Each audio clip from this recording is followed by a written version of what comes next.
Welcome to Talk to Me. I'm your host, Brenda Warren, the Soulutionist. I see things other people miss. I help people turn their mess or their mission into a message for the masses.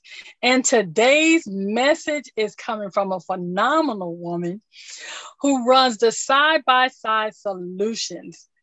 I am so excited to have Lisa Heiring here with me today. She specializes in helping veterans navigate the SSDI, which is Social Security Disability Insurance application process. She greatly increases their chances for getting approved for benefits. She does this through an individual consultation and using her SSDI Insider Secrets Course for veterans. She will help you navigate this process and take the stress and worry off your mind.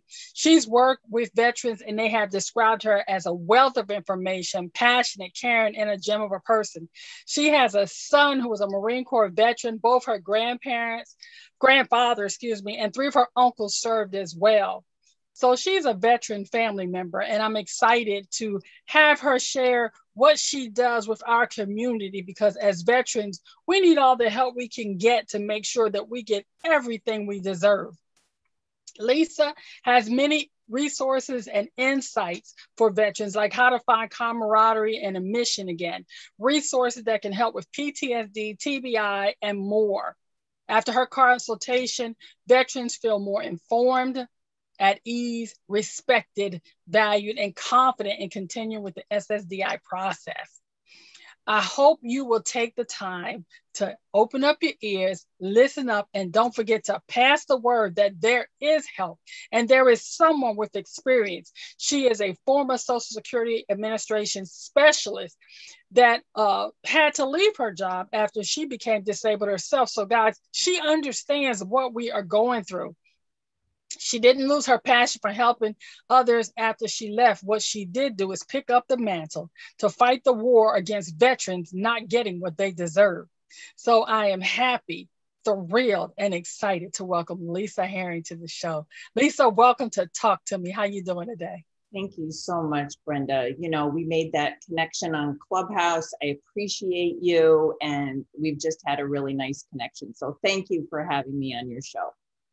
You know, every Wednesday on Clubhouse, I do a room that's just full of veteran resources. So having you here on the show is very exciting for me. I keep using that word exciting today. I'm gonna have to get me another word. But in any event, I am excited because I always get excited whenever I find someone or some information that's going to help a veteran get what they deserve. Lisa, I know I told them a little bit about your background, but what would you like to share with the veterans so that they can know you can support them? Okay. I would also like to add to what you said that I'm getting ready to get married to a combat Marine veteran, which I'm very excited about. Late in life, I'm getting married again. So that's really, really exciting for me. I think what I would like for people to know is that my own lived experience informs what I do. And I very much care about veterans for obvious reasons, family members and all of that. But I appreciate veterans so much. And what you said about them getting their benefits that they deserve, this is an earned benefit. So, you know, if you worked, clearly people that served in the military worked, you know, this is a benefit that's there for you. And unfortunately, many veterans don't even know that they can file. So, you know, that's just really important to get a lot of good, solid educational information out there. And I try to do a lot of that in veteran groups and Clubhouse and whatnot, so that people can understand, hey, I might be eligible for this benefit. Lisa, you mentioned that this is an earned benefit because there's a lot of shame surrounding applying for benefits for a lot of veterans. They think that they shouldn't do it, that there's somebody worse off. Can you talk a little bit about that? Yes, I sure can. First of all, I understand that mentality. I'm super stubborn myself. I did not want to file for disability myself. I had my doctors telling me, oh, you're going to file for disability now. We're going to support you to do that. Nope. It took me 3 accidents. The first one was almost fatal, and I went back to work. So I understand a mindset of just kind of keep pushing through, because I personally did that myself at great cost, to my physical health, at cost to my mental health. But I understand that in the military, the training is all about sucking it up, driving on, moving forward. Don't let your fellow Marine soldiers, sailors, etc. down. And that when you're in the military, if you don't take that attitude and you complain, even if it's legitimate, mm-hmm. You're looked at as somebody that's not going to be promotable. And in fact, you could end up in a situation where they just decide, we're getting rid of you. We're getting rid of you. You can't do your job. And in the military, you are your job. So the idea of not being able to work, I think, is challenging for a lot of people, but I think it's extra challenging for military folks. They're just so used to, I am my job.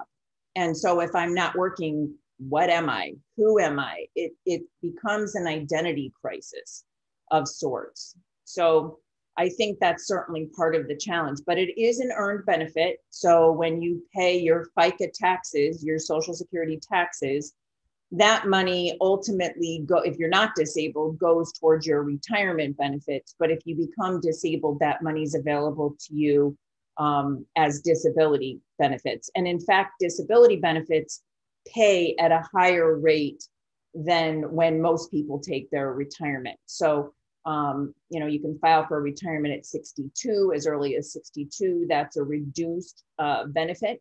Mm-hmm.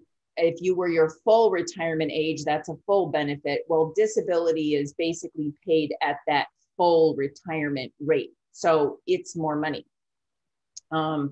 But it's yours. I mean, you earned it. So if you meet the criteria, you should file. And it's a no harm, no foul situation with filing.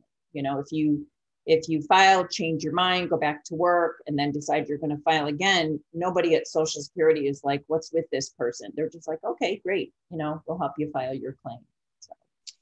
So Lisa, there were so many interesting things that I discovered while talking to you when we entered the rooms in Clubhouse. And one of the things I found extremely interesting was that active duty people that are in a medical situation can apply for benefits. Could you talk about that? Yes, I can. And this is something that I don't, this information doesn't get widely shared, unfortunately.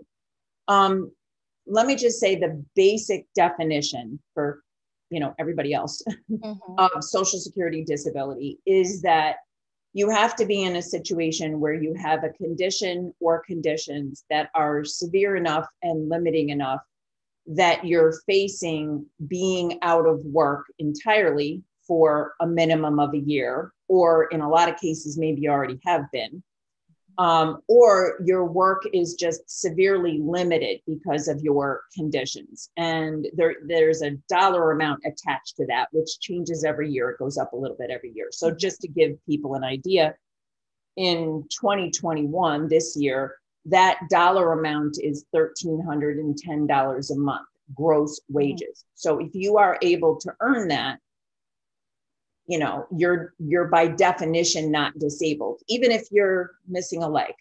I mean, it's just by definition, you're not disabled. So that's the normal definition.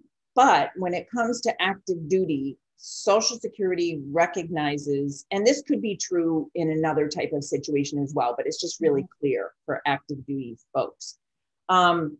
There are some active duty folks who are med boarding out. They're going through that process and they are not actually working. They're checking in with their command, let's say. Okay. Or maybe they are working, but the value of their work is under that 1310. If you were to ask their command, okay, what's the value of the work? Their command would say, oh yeah, it's a couple $100 a week.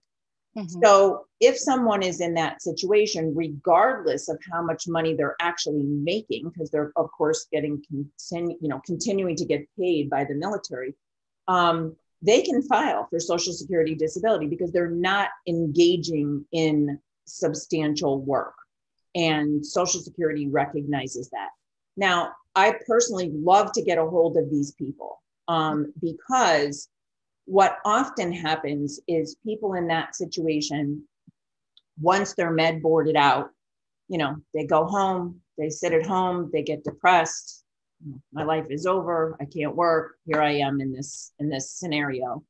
Or they maybe have this expectation that they are somehow going to be able to work.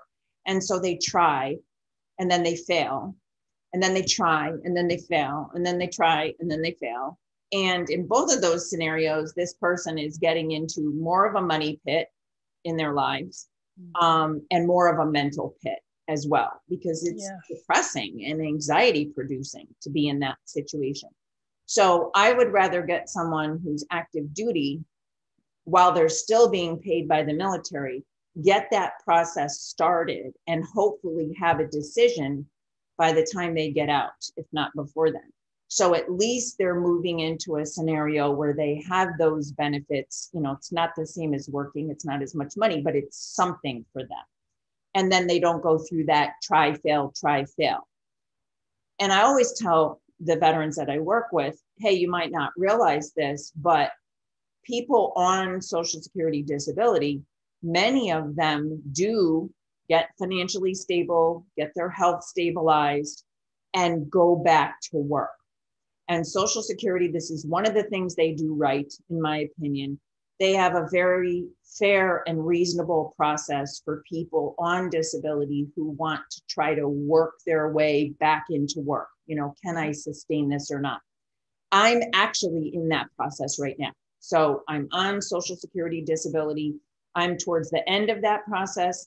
And because I am now, I don't earn a lot of money, but I'm earning enough money that I am going to end up losing my Social Security benefits.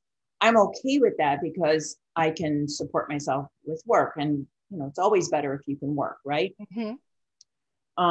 And I will keep my Medicare. So Social Security disability, there's a waiting period, but ultimately comes with Medicare. And some veterans don't care about that.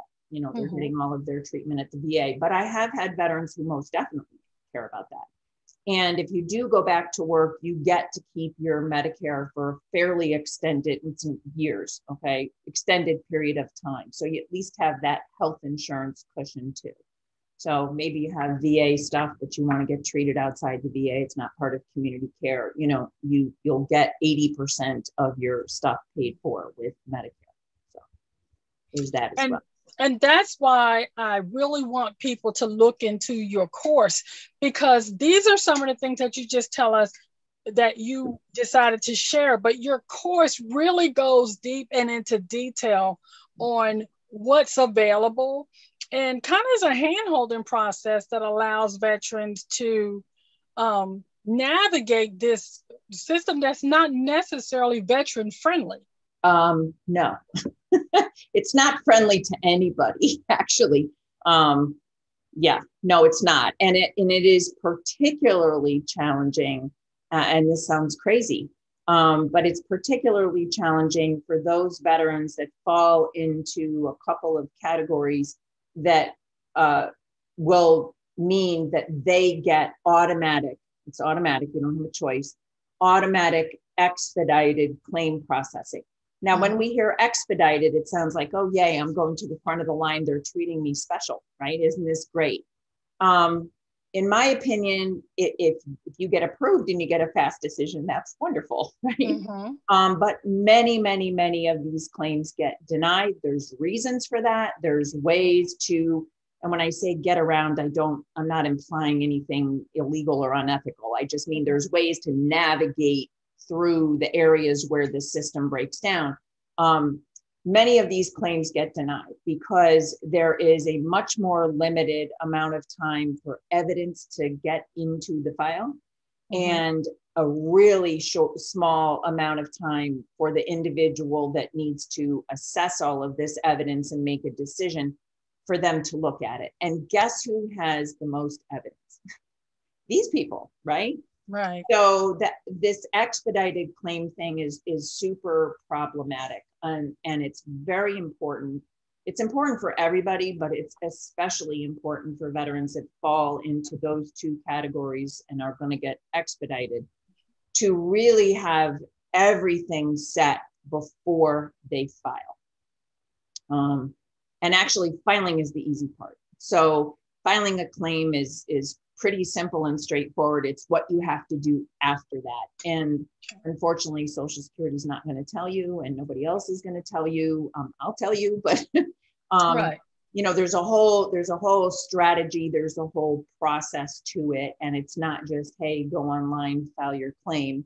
And in fact, when it comes to online filing, just a word on that, Social Security's been pushing online filing for a lot of things, not just disability claims, just like any other government agency and business. You know, they want you to do everything online. Mm-hmm. And in my opinion, it is very disadvantageous because as a former claims specialist, I got a lot of training. These programs are complicated. Everybody's situation is individual and particular. We were trained on various disabilities. We were trained on how to interview people. I would call myself a nice interrogator. Mm-hmm. You know, how to get all of the best information for a claim out of this individual. So when people file online, there's none of that interaction going on. It's simply, here's the questions, you know, put your information in. And people just don't understand sometimes what is behind those questions. Why are they asking those? How should you be answering them? So I much prefer to see people actually have an interview with a claims specialist. With COVID, that's largely phone interview. Some of the offices are open on a limited basis for disability claims by appointment only.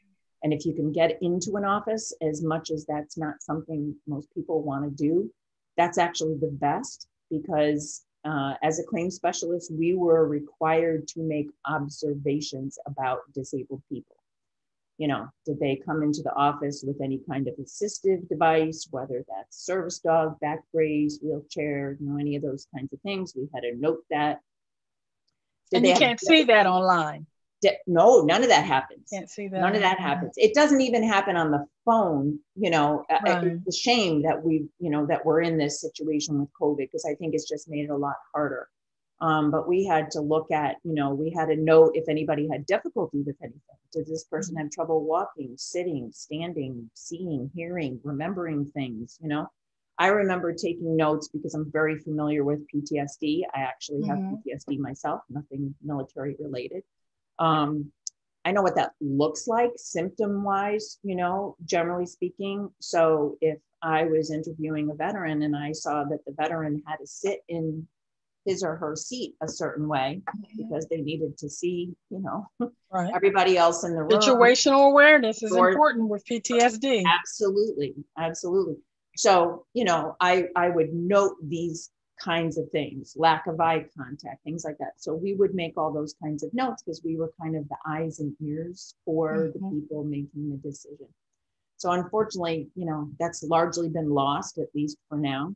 But I still think it's really important to talk to a claim specialist in terms of filing the claim. What comes after that, Social Security doesn't really deal with.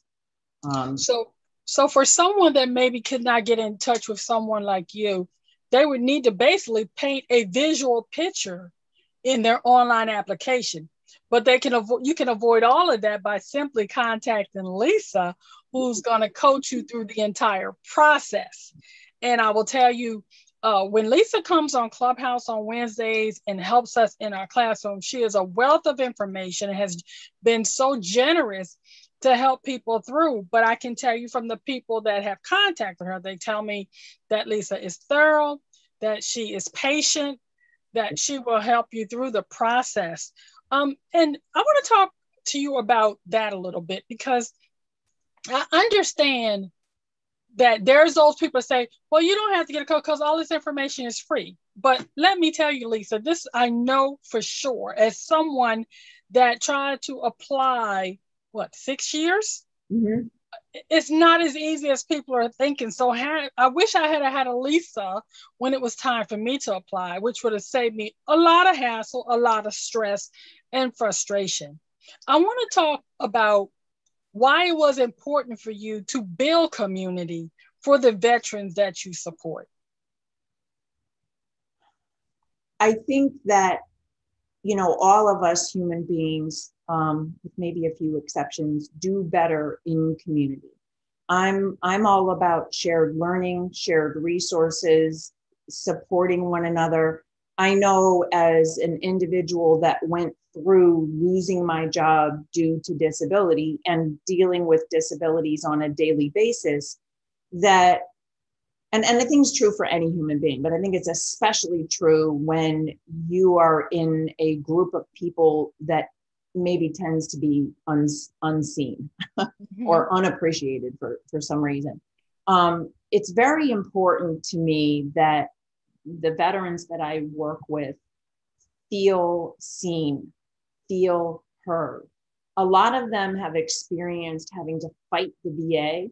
And when you have, let's say, traumatic experiences in the military, okay, and you get denied benefits, whether that's at the VA or Social Security denies you, what it feels like is I'm not believed.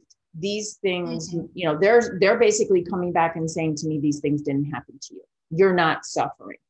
Now, I don't think that's really what's going on with these decisions. I don't think it's as personal as that, but it certainly feels that way. So I just think it's really important that I care very much, and I want my veterans, I believe you, I see you, I hear you. And it's important for people not to feel alone, especially when they are trying to navigate a large, complicated government system. And on that note, I wanted to say, part of what I'm very useful for is, yes, there is information online, right, on the Social Security website. But as I said, they'll try to push you to file online, which I don't like. They really don't explain the decision process, because the decision doesn't happen at Social Security. That's your local state agency that does that. So even as a claim specialist at Social Security, I was not involved in the decision process. So there were things I did not have to know. I mean, I just didn't have to know that stuff. I got educated on that after I left Social Security. I got lucky. I had a disabled retired veteran from one of the state agencies. I said, look, this is what I'm doing. This is what I believe is the correct way to do it. What do you think? And he got very excited. He says, oh my God, I would have loved getting claims like that. And yes, keep doing what you're doing. So I feel very confident that I have an understanding of kind of both sides of that process. But going back to the community piece of it, it's just really important to validate people. And to be perfectly honest, there are a lot of people that are super struggling to the point of considering suicide when they find themselves in that situation. I did, because I just didn't want to be a burden on my kids. I couldn't see any future for myself. This work has really saved me to be able to do this work, because I can't work outside my home. So due to my disability. So this is a great option for me. I can accommodate myself as a disabled entrepreneur, which I love. And I share that information with my clients, like, hey, you have options that you probably don't realize that you have. And if you need support to go back to work at some point, or you want to explore entrepreneurship, hey, I have resources for that. There's actually a lot of help out there. But I really consider, not everybody's in this situation, but I really consider what I do on the surface of it, it is genuine help with Social Security disability. But underneath of that, my desire is to engage in suicide prevention. Just because I've been in that spot myself, and it can go that way. And I don't want it to go that way for other people. But to go back to, why me versus, hey, let me just Google this stuff. there is a lot of bad, wrong information on the internet. Very bad and very wrong. Including from Social Security disability lawyers. I literally saw a YouTube video a few months back where a guy that I otherwise pretty much respect what he has to say, said that if you get required to go to a consultative exam, like an independent medical exam, because of COVID, you won't have to go. And I just thought, oh my God, first of all, that's 100% wrong. That's wrong. Second of all, if you don't go, that's an automatic denial for your claim. Yes. And I was horrified that this attorney was sharing that information.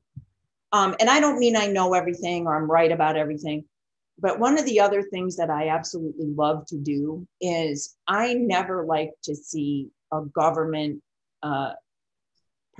worker, trample on anybody's rights. And I've seen it. I've seen quite a bit of it. People sometimes get into those positions because it gives them power and they like to kind of stomp on people and just, tell them wrong things. So one of the things I really like to do is tell veterans what their rights are so that they know if somebody tries to BS them. I had offices telling people, oh yeah, we're not doing any phone appointments because of COVID. I'm like, that's not true. I know that's not true. Yeah. So I said, call back and ask for a supervisor because that's not true. Sure enough, not true. So, but we tend to believe when a government worker tells us something. Absolutely. So that's one of the fun things is I like to give people, hey, here's the rule, call them up, cite the rule because they're BSing you. So. Yeah.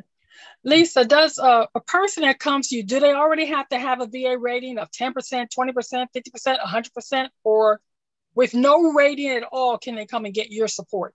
Absolutely, because there's no requirement for people to have a VA rating to file for Social Security disability. So technically, I can help anybody. It's just that I'm most interested, for obvious reasons, in helping veterans and also first responders because they saved my life. So with my services, I heavily discount for those two groups of people. My fee's not big to begin with, but I discount for that. I wanted to say something about the course, and that is the course and the consultation have largely the same information. The difference is the course I'm going to tailor to your specific disabilities. It's a one-shot thing. It's everything you need to know, but it's a lot of information all at once. The course, you can kind of bite off, in bite-sized pieces. But the wonderful thing about the course is that I have a discussion board inside of the course group. And this course sits on a platform owned by a disabled Marine Corps veteran. It's a shared learning platform, and he built into it these discussion boards in the groups. And so as people go through the course, they have access to me. They can post a question on the discussion board. I will answer it. And I have many clients who are military sexual trauma survivors. I have clients who still have a security clearance that are very concerned about the fact, they don't want to put anything out. And I just have people that like their privacy. So this discussion board actually has a box that you can check when you post that says post anonymously. I don't know who it is. Nobody else is going to know who it is asking the question. So that opens it up for people to feel free and confident to ask very personal things if they need to, and get an answer and retain their safety and their privacy. So let me clarify this. Your course is self-paced?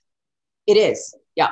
Now they have to for someone like me with PTSD that sometimes could function very well today, but tomorrow it might be a really bad day for me. Having a self-paced course that allowed me to do this at my leisure would have been very beneficial. Yeah, it is self-paced. It is, the modules are short because I have a brain injury. I have ADHD, I have PTSD, I have anxiety. I don't want long things. I need right size myself. So I was mindful of that. As you can see, I'm a big talker, but I really tried to make the modules short. and there's a workbook that goes along with it. So, you know, you can take it at your own pace. You also can go back and review modules, and the course, people have access to it for a full year.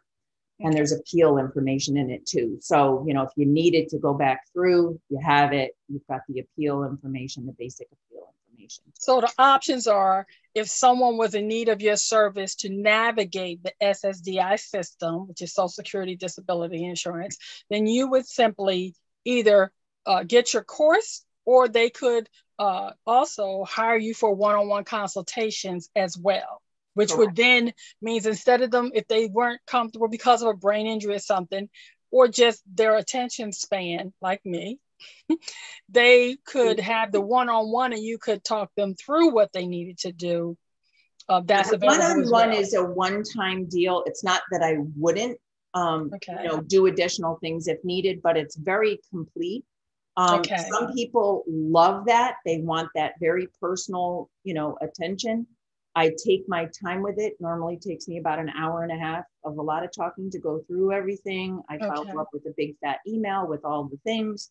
But for some people, that's too much information all at one time. And for those people, I say, hey, you can bite size the course. And usually people hear the word course and they're like, I don't want to do that. But like I said, I think the course is very manageable. It's also less expensive to do the course, and you still get access. Whatever people want to do. My question is, say the member themselves was not really able to, would you talk to a spouse or a child on behalf of the veteran? 100%. And anytime I have a veteran with a support person, whether that's adult, child, spouse, friend, neighbor, you know, aunt, whatever, I am always very happy. And I say to that veteran, this individual, if they are your support person, they don't have to be your official caregiver, just if they're your support person, and two heads are better than one. You know, let's do this consultation. Let's say you have this individual take notes. They can talk to me. They can ask me questions during the consultation. Perfectly fine. I like that. People that have a support person tend to do better in this process. Okay, let me give you one additional category based on something you told us earlier. You mentioned that you were going to be getting married soon, and congratulations. So maybe there's a young lady or a young man that's about to marry a service member that's a veteran, and they realize that, hey, they might need to apply for this. Would you talk to them as well? Of course. Absolutely. Yes. I mean, I just tend to work with veterans and first responders because these are the people that are just, you know, dear to my heart. But it doesn't mean that I wouldn't help. I mean, I'm a civilian. It doesn't mean I wouldn't help a civilian. I just have a tendency to get into the veteran space and the first responder space and do the work there. So. All right. And how would someone reach out to you to get your services? A number of different ways. They can email me. They could call me. Probably the best thing to do, because that's kind of where everything is centrally located, is my very unfancy website. I'm going to be updating, but it's very basic. So I would say on my website, which is SSDI Insider Secrets.com. And on the website is my phone number, my email, and all of that. And there's a calendar link. I will do a free 20-minute phone call with any veteran or first responder or civilian that wants to call me, and we talk about eligibility. We talk about some of the basics like I've talked about with you. I will let them know if they're in a situation where they need to take action right away to get protective filing, kind of like intent to file at Social Security, because they're going to be losing potential benefits. There are some people in that scenario. So I will say to them, hey, listen, even if you don't use my services, lock this in because you're losing benefits. You don't do that.